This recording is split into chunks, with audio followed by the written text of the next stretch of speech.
sueldos al turismo. Por eso. Benjamín Liberó, fue un gusto, Benjamín. Buenas tardes para ustedes y para la teleaudiencia. Bueno, la excusa es El turismo a la izquierda, es este libro que acaba de editar Ediciones Túnel, 15 años de gestión en el Ministerio de Turismo de Uruguay y algo más. Benjamín Liberó, que tiene 30 y pico largos, 40 años en el turismo, porque yo te pongo ya en aquel arranque de los 90 con la primera intendencia Frente Amplista, ¿no? Sí, buenas tardes de nuevo, pero en realidad yo me vinculo con el turismo, es parte de lo que está en el libro, en los años 80. Ay, bueno, 40 entonces. Dije 30 y pico. No, pero... vinculaba al turismo juvenil y estudiantil. A nivel internacional existen dos organizaciones que ustedes acá en el Uruguay en su momento tuvieron representación, alberguistas y la Green Card, o la tarjeta verde estudiantil. Y yo, que trabajaba en el movimiento estudiantil internacional, en la Unión Internacional de Estudiantes, comencé a percibir que el tema del viaje y el ocio, la recreación de los estudiantes y los profesores, era un segmento bien importante. Cuando me vinculo con ellos, incluso hay cosas impresionantes. Los irlandeses, australianos, dinamarqueses, algunas de estas organizaciones estudiantiles tenían aviones, línea aérea. Y surgió en aquel momento una organización en Venezuela, Dante Ackerman, y en Costa Rica, que tenían fuerza. Incluso se vendían, con la tarjeta verde, se vendían los boletos de Viasa al 70 con el 25% de descuento, y eran muy potentes, con flotas de ómnibus, etc. Entonces, yo percibía que eso era importante, iba creciendo, y se hizo en 1980 en Santa Cruz, en Venezuela, se hizo el primer seminario de turismo juvenil y estudiantil. Cuando vuelvo al Uruguay en el 84, traté de trasladarle a la CEP en aquel momento la idea de que valía la pena pensar el turismo estudiantil. Era la FEU en dictadura. Exacto, pero era correcto. Entonces en aquel momento la coyuntura tenía otras características, etcétera, pero no. Incluso se tomó un poco como que yo, que provenía de la Juventud Comunista, era como introducir en la CEP y en la FEU como un ámbito de poder distinto, una cosa por el estilo, y murió. Un éxito rotundo en el fracaso. De hecho, si miramos la historia, digamos, para ser honesto, la tarjeta joven, cuando la toma Jorge Gandini, luego, fue un impacto entre los jóvenes, porque tenía la posibilidad de descuentos, viajes, etcétera. Y después eso también fue capotando. Y cuando de alguna manera participé en el Ministerio de Turismo, que es por eso es también y algo más el título, comenzamos con el turismo social, que era parte de un fenómeno que a nivel mundial, la Organización Mundial de Turismo, que ahora se llama ONU Turismo, no se llama OMT, comenzó de alguna manera, a visualizar el turismo y la recreación como un derecho humano. Y si lo miramos en la historia de nuestro país, el impulso que el Pepe Valle le dio al fenómeno de la recreación es muy importante, y de hecho, él trae las plazas de deporte al Uruguay, bueno, el modelo americano. Se funda la Comisión Nacional de Educación Física en 1902. Que fue junto con la red ferroviaria de las primeras implantaciones territoriales globales. Y hoy el Uruguay tiene más de 110 plazas de deporte en todo el país. Entonces, luego surgió hasta una cosa que hoy, desgraciadamente, sirve para tapar agujeros, que es el salario vacacional.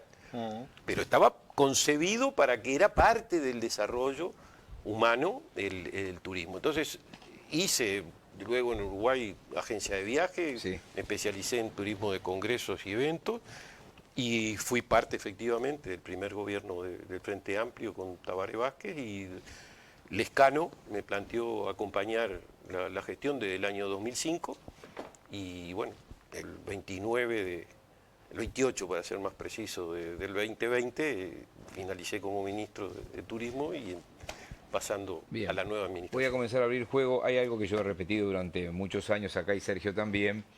La administración Frente Amplista, cuando asume en el 2005, y los que estuvieron Lescano primero y después en el caso de Lilian Quechichian, continuaron una cantidad de políticas, agregaron otras tantas, En esta administración algunas se desandaron y vamos a ir a eso también, algunas, pero el Ministerio de Turismo tenía una característica, ¿no? Y él da fe de que yo me crucé con ellos un día en Salto, un día en Tacuarembó, un día en Piriápolis, un día... Y las intendencias ninguna era Frente Amplista. Claro. En ese momento, porque en algún momento fue Coutinho.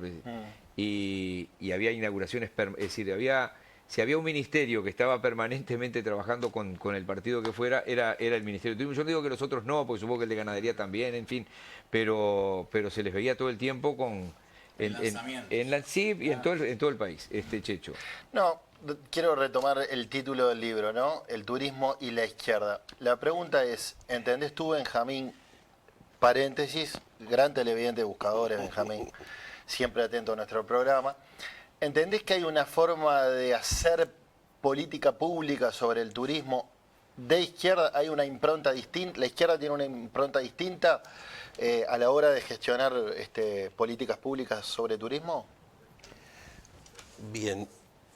El turismo es un derecho humano y por lo tanto podría abordarse desde diferentes puntos de vista. Ahora, la primera parte del libro es un desarrollo sobre las gestiones y después si voy a lo tuyo. Pero la segunda parte son entrevistas que a mí me realizaron la prensa o estudiantes para sus tesis de grado desde 1990 al 2020. Uno de esos trabajos es el que yo hice para mi maestría de Economía y Gestión del Turismo Sustentable, que es de antropología, y justamente lo que plantea es cómo las sociedades, en la medida que la izquierda va tomando responsabilidades de conducción a diferentes niveles, puede ser un sindicato, puede ser no es un problema de gobierno, va generando una forma de mirar lo que hay que desarrollar como política que va incidiendo sobre el conjunto de la sociedad. Y que ese cambio que se comporta socialmente también hace que el resto de la sociedad vaya virando su mirada sobre el turismo. Para que ustedes tengan una idea, en el año 70, como mencionábamos recién, en el año 70, en el año 90, cuando el Frente Amplio asume la conducción del gobierno en Montevideo, Tabaré tenía dos Biblias, la Constitución de la República y lo que se llamaba el documento 6, que era el programa, esa base programática que está en discusión. Bueno, tiene 31 páginas, la versión impresa. En la 31, en la séptima línea, comenzando desde arriba, estaba la palabra turismo. ¿Qué quiero decir con esto? Que no era... También con el turismo, con Punta del Este, con todo. Correcto, pero a ver, el turismo, y ahí se dice, si ustedes observan cómo eran las condiciones de trabajo a principios del siglo XIX y todo eso, el reclamo sindical o el reclamo político era condiciones laborales y no era pensar política. Por eso yo acabo de decir cómo se va cambiando en función de tener que ejercer política. Y efectivamente hay una confusión, digamos que no necesariamente está superada, entre servicio y servilismo. Y hay muchas personas que consideran que estar trabajando en condiciones no correctas y por determinadas horas es una cierta forma de servilismo cuando el otro la está pasando bien. Entonces era un fenómeno de un ámbito de confrontación desde ese punto de vista. Y se va madurando en la medida que se tiene que ejercer política. Entonces, en 1990, en aquel momento, ¿qué fue? Montevideo para los montevideanos, Montevideo capital de los uruguayos, Montevideo puerta de entrada al Cono Sur. Y esas ideas fueron de María Emilia Pérez Santarcieri, ¿no? María Emilia Pérez Santarcieri, que empezamos con los Caminatur y con otra cosa. Porque ella decía, lo que no se sabe o no se conoce, no se quiere. Entonces ella decía, y después yo desarrollando algunas de estas cosas, en los fenómenos de marketing y económicos, el diamante de Porter tiene variantes competitivas permanentes. Y la información en la sociedad es una variante competitiva permanente.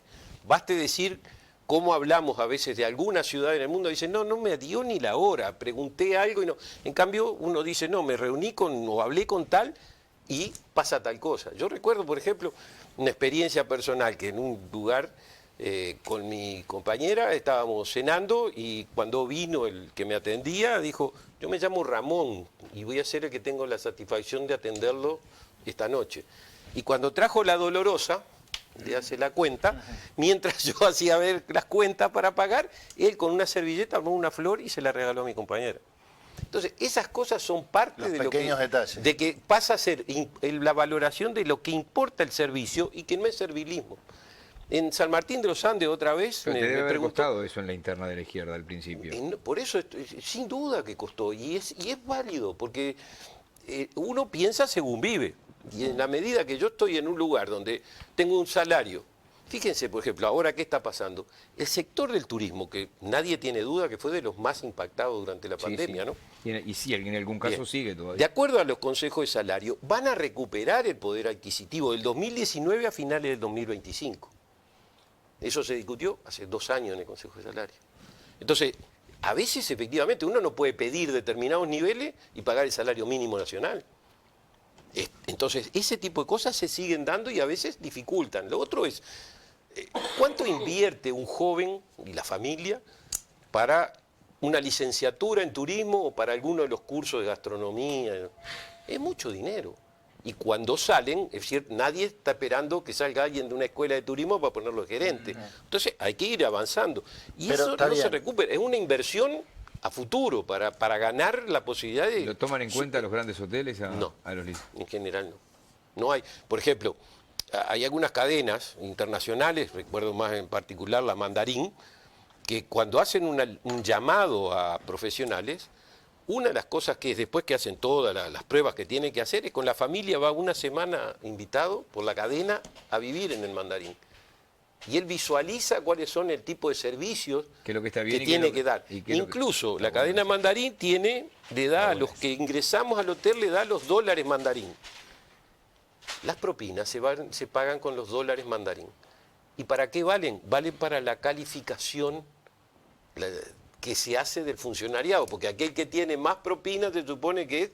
Hizo mejor las y cosas. además, si la plata no es mía, siempre es más generoso, ¿no? Entonces, ese tipo de cosas no existe. Acá no...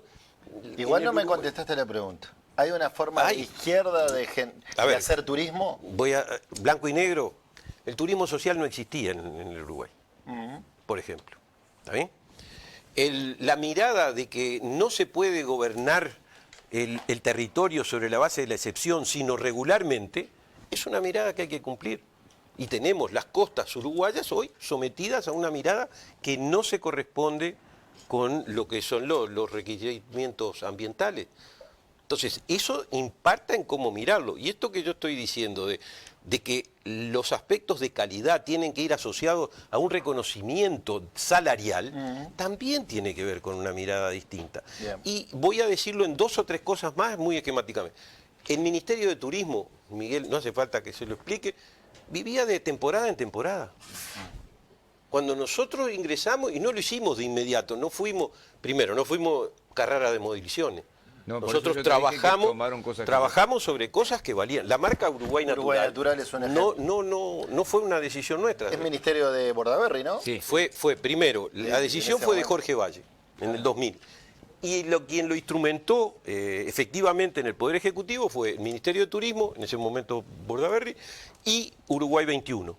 De hecho, uno de los que hizo la campaña publicitaria de la coalición, o por lo menos del Partido Nacional, fue uno de los creadores de la marca País, que era Silva es uno y Nicolás Branca era el otro.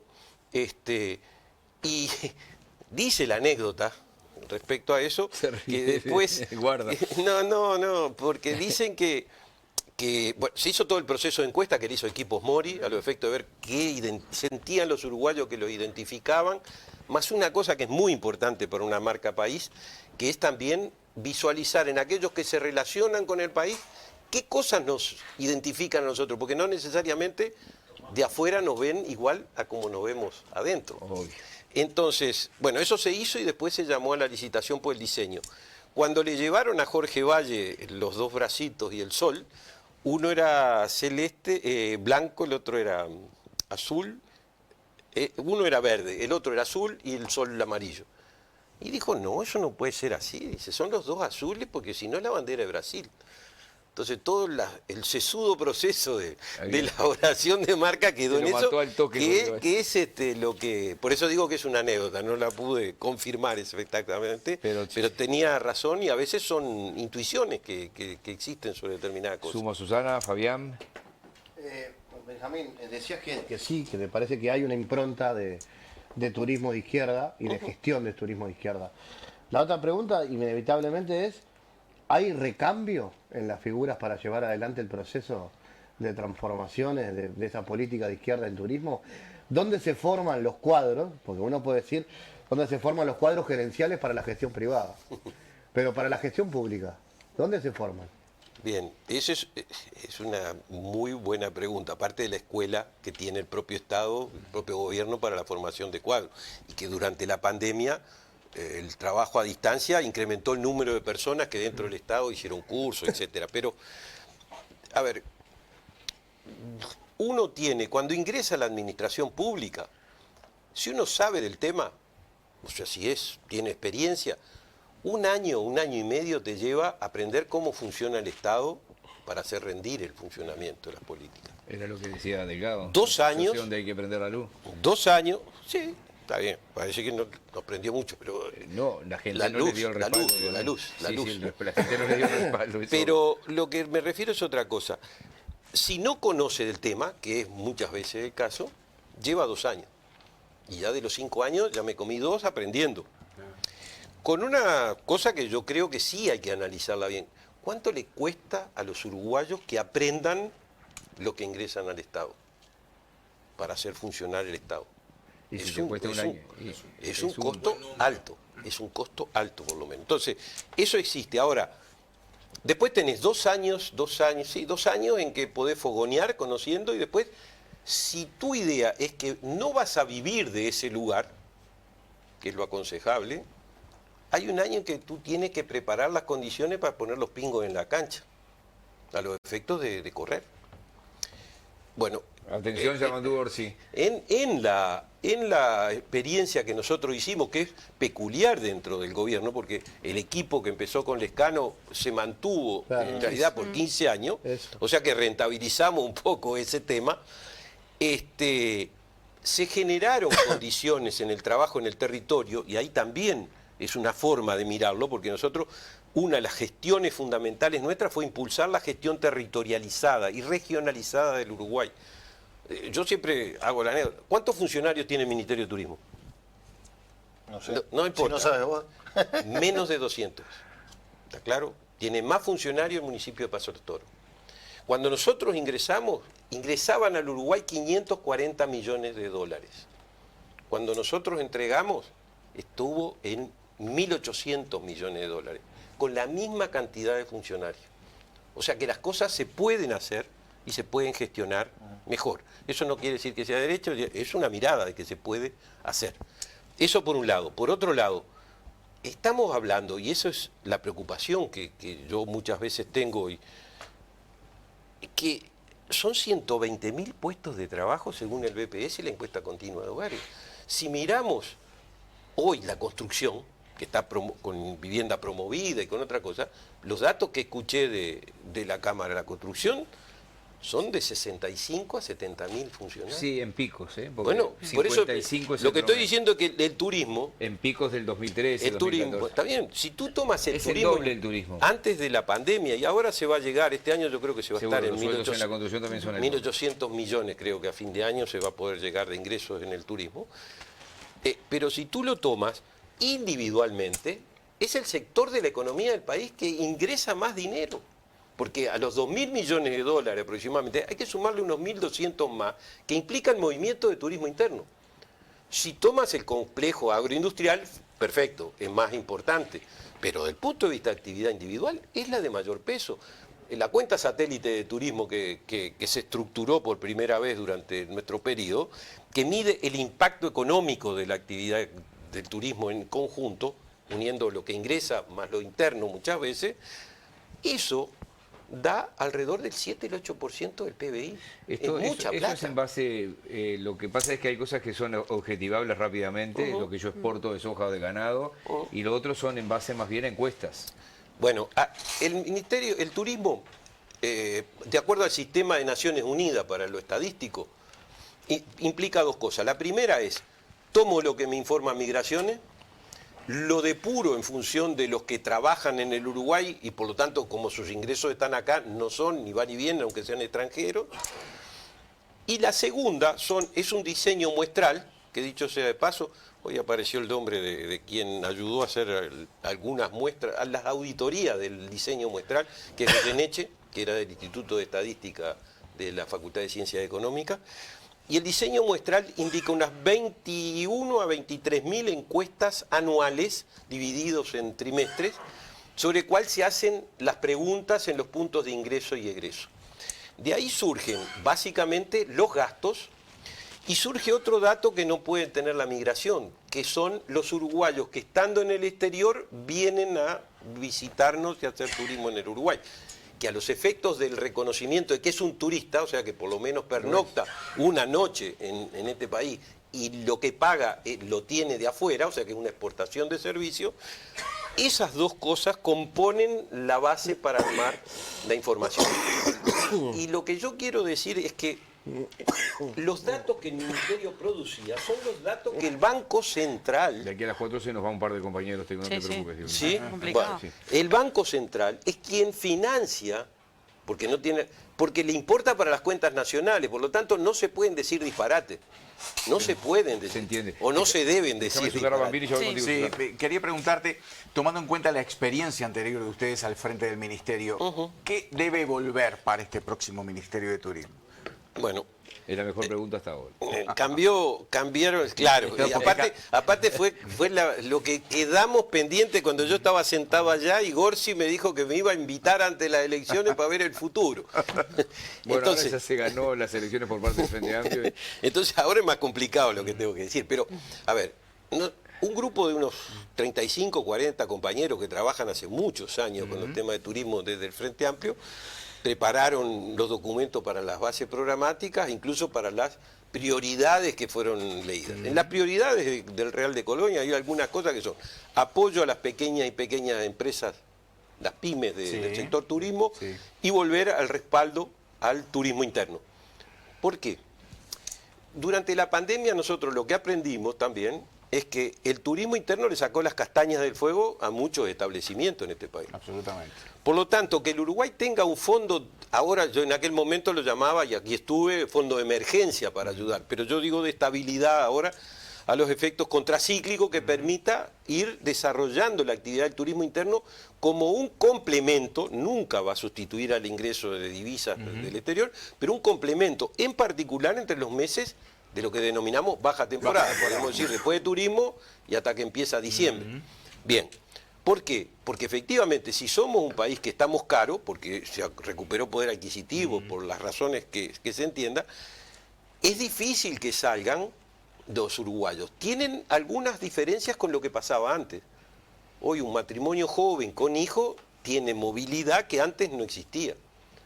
Pero fíjense, en España, durante la pandemia y después de la pandemia, se generó un programa por el cual en determinados horarios y determinados días que estaban establecidos, viajeros frecuentes de Renfe tenían el boleto gratis.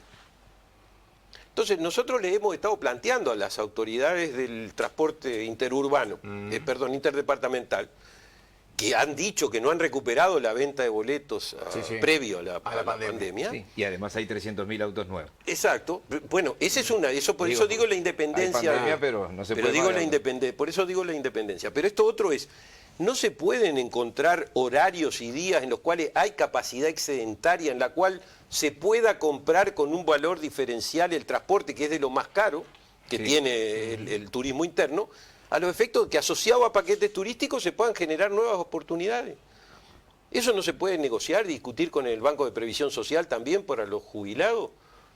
Y entonces, desde ese punto de vista, generar programas y paquetes en los cuales alojamiento, digamos, la evolución del IVA a los turistas uruguayos, por ejemplo, el sector lo está pidiendo y reclamando. No, ahí yo creo que hubo una medida buena que se aplicó durante este periodo, que fue la tasa cero, no el IVA, la devolución del IVA, sino la tasa cero durante determinados periodos a los efectos de facilitar a los uruguayos no tener eso. Pero El IVA lo necesitan los establecimientos a los efectos después de contar, porque si no se transforman en consumidores finales.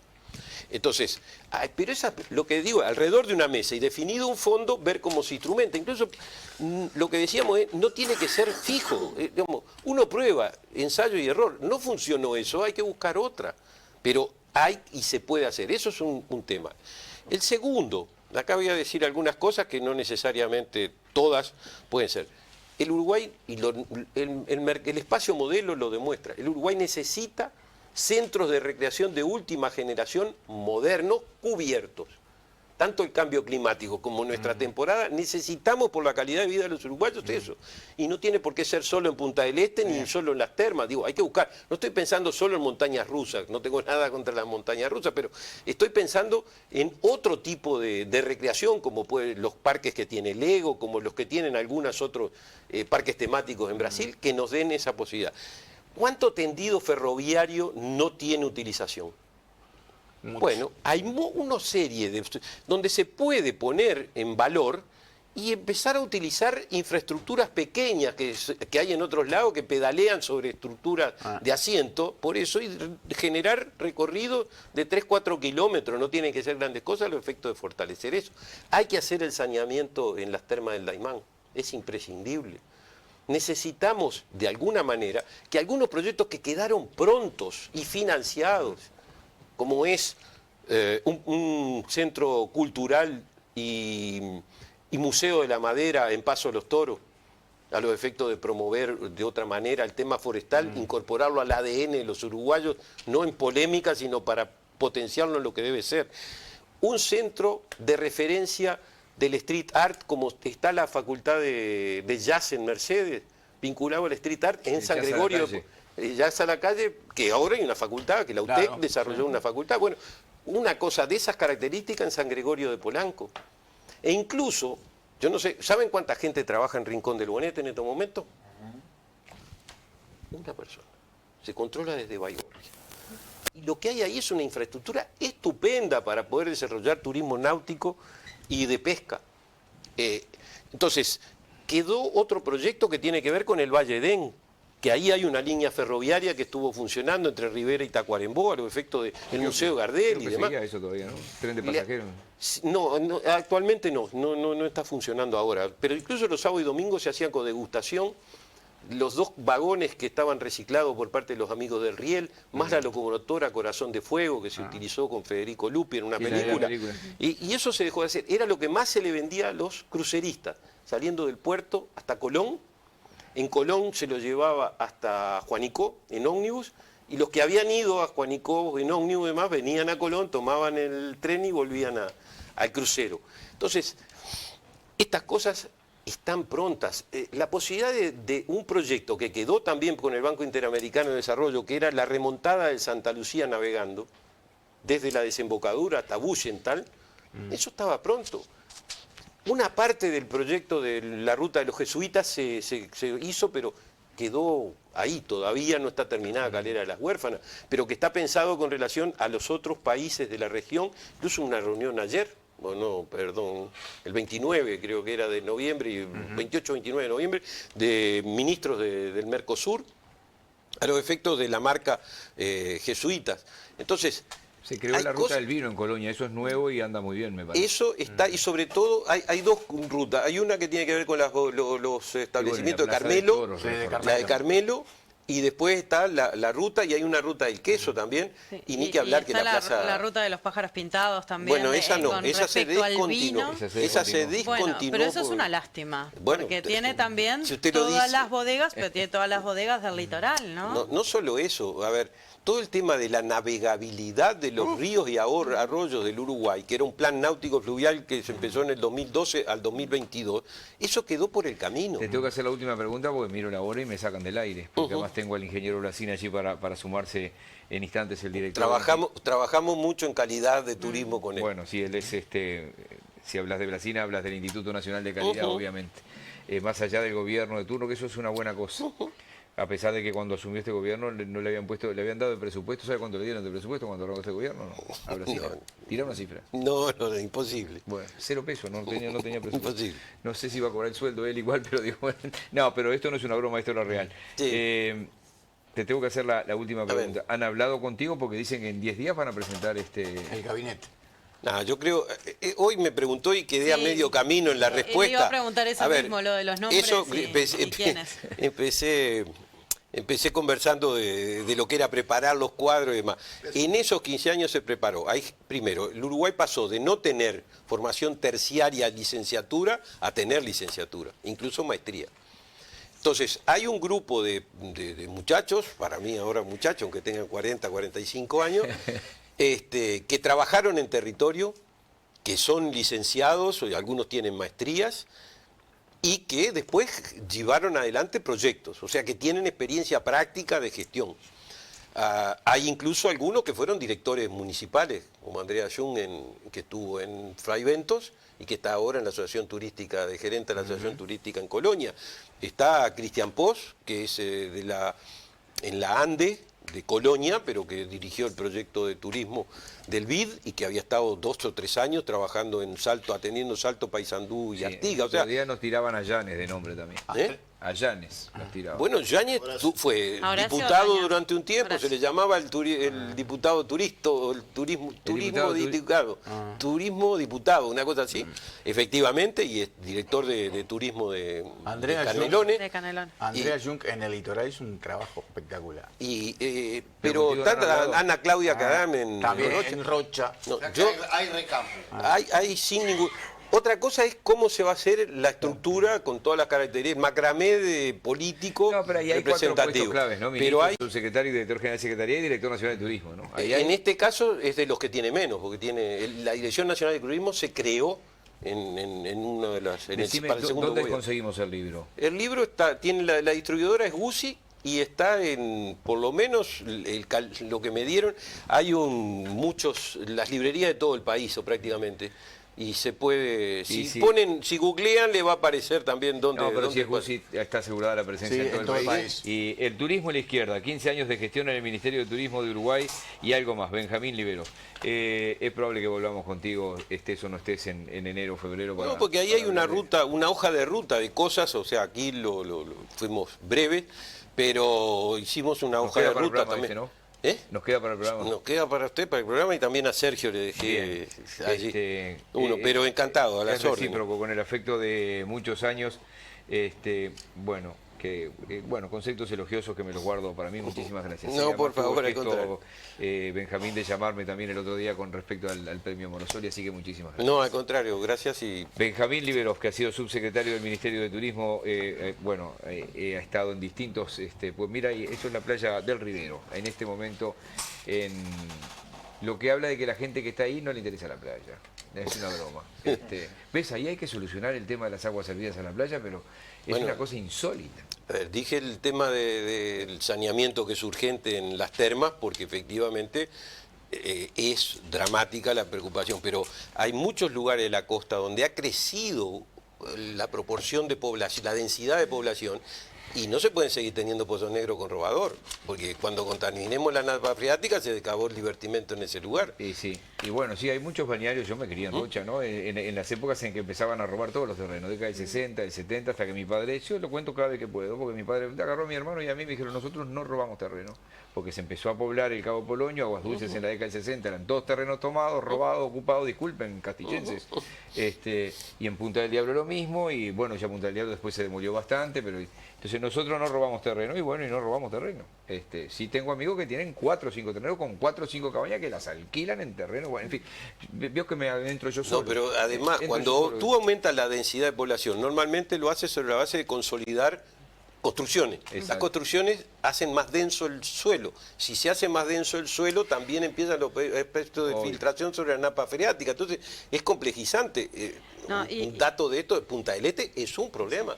Y hubo un empuje muy grande con la pandemia de gente que se fue a vivir a los balnearios, ¿no? Teníamos balnearios Capicúa en Rocha, es decir, era Rancho, Pozo Negro, Cachimba, Rancho, Pozo Negro, Cachimba. Y la gente hervía 7 veces el agua de la Cachimba porque ya el coliforme más chico iba a rizar. Correcto. En fin, gracias, Benjamín. No, al contrario, gracias a ustedes.